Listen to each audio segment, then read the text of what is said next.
Just wanted to give a quick disclaimer that this video was filmed before the whole holiday fiasco with hundreds of Southwest flights being cancelled. Not gonna lie, I was kinda lucky to have avoided it. I'm happy I did because I got the chance to fly on Southwest Special Missouri 1 aircraft. I sure hope you enjoyed this review.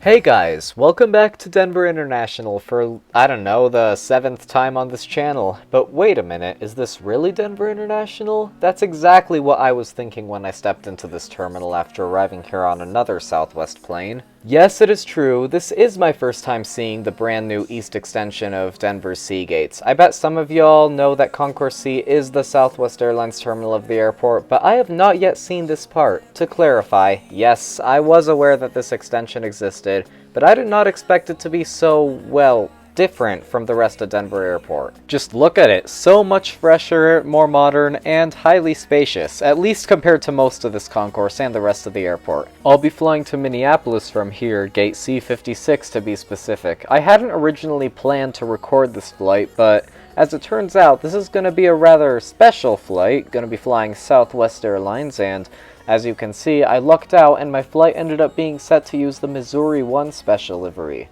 More on this later. You're probably thinking now that the plane is here that I'm boarding soon. But no, actually I have about 3 hours here, yet my plane arrived here at the same time I did.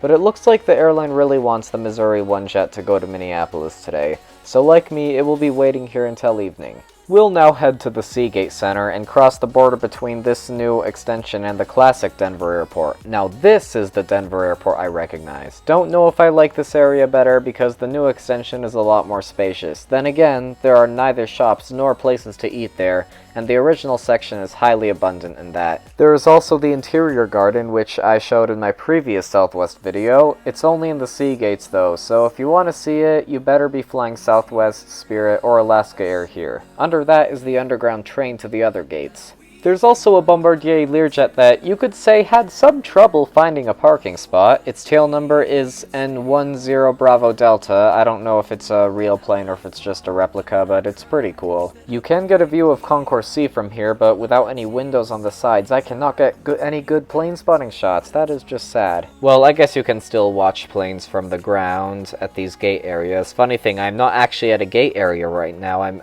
at one of the glasses shops at the center of Terminal C.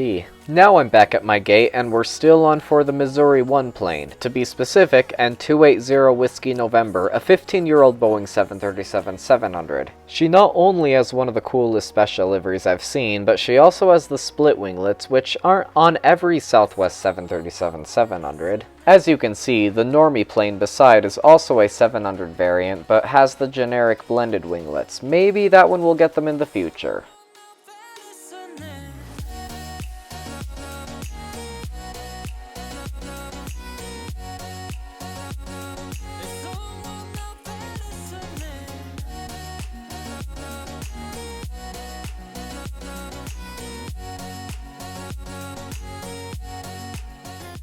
Before I knew it, it got dark outside, but I was still looking forward to boarding that Missouri 1. I'm more than happy that I had around 3 hours here, because I had the chance to see almost all there is to see at this concourse, the only part of this airport I wasn't 100% familiar with. This is one of the only times at an airport I believe I spent to the fullest extent that I could have. Of course I didn't forget to eat dinner. I went to this place called Smash Burger and ordered a mushroom Swiss. I know it doesn't look very appetizing, but the taste exceeded my expectations. It was very good. And I'll consider going there again when I get the chance. Maybe next time I have a layover here.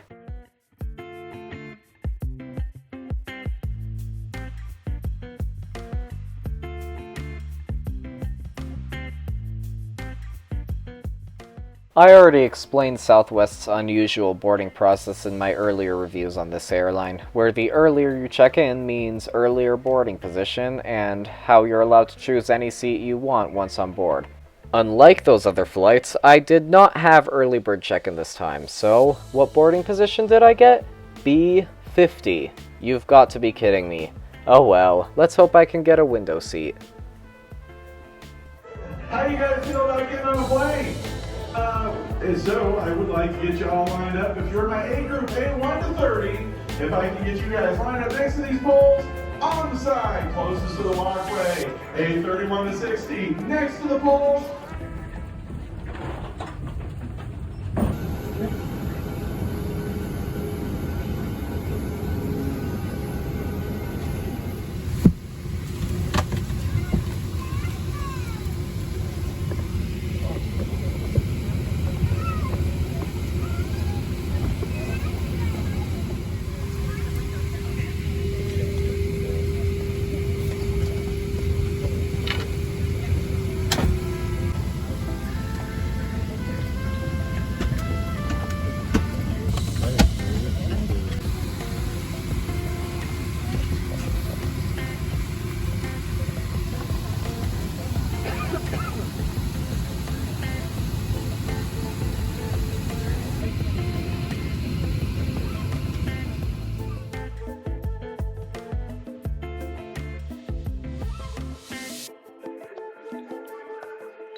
Cigarettes is never allowed on board, including lavatories. Federal law prohibits tampering with, disabling, or destroying is fully extended.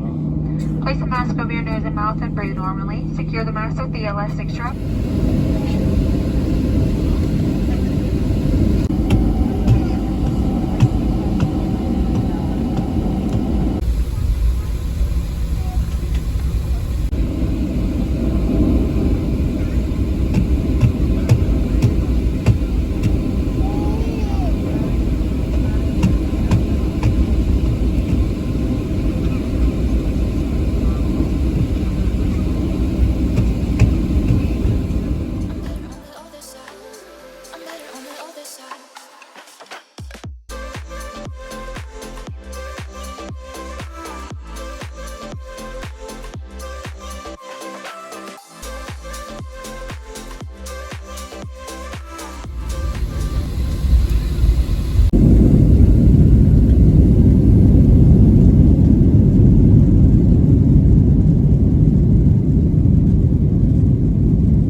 Welcome to Minneapolis St. Paul International. In a moment, we'll be parking at the Humphrey Terminal Gate H12. My comments on this flight regarding seat comfort, service, and in-flight entertainment are pretty much the exact same as my previous review on this aircraft type, which was Southwest Flight 2302. You can go check out that video if you'd like. So generally this flight was great, like usual with the airline, but I did want to get into one complaint about the cleanliness. Just so you all know, this wasn't on my seat, this was on the middle seat beside me. I noticed that part of the seat belt was covered in this tan colored powder substance.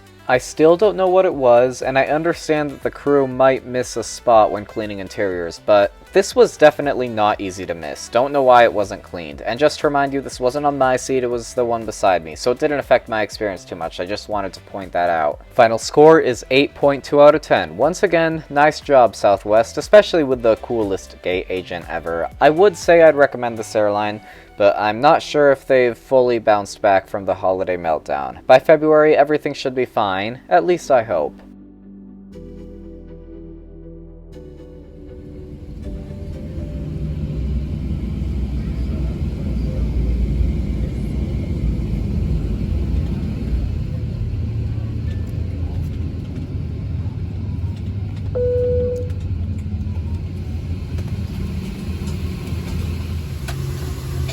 Flight attendants, this armor crusher goes for arrival.